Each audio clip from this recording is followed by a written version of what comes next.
His room phone would ring constantly.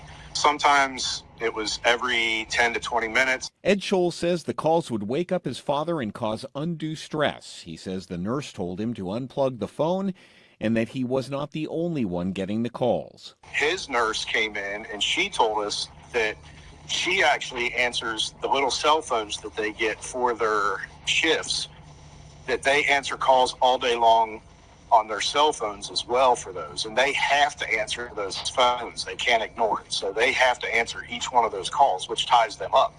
It's actually a nationwide problem, the focus of an FCC-commissioned report headed up by Dave Summit. You had a lot of recommendations, but it appears that the problem still persists.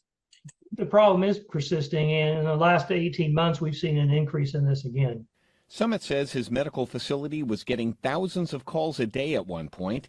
He says the scammers would not only target patients, but they'd try to extract information from doctors as well. They're getting more information from the physicians, whereas they'll take that information, they can go out and create false prescription information and get false drugs from pharmacies.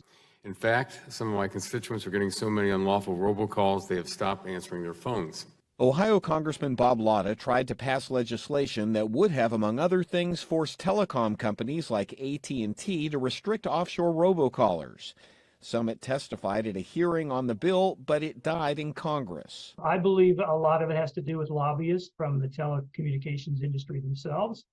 There is money to be made. Summit says there's also upgrades to hospital telecom systems that help thwart the scammers.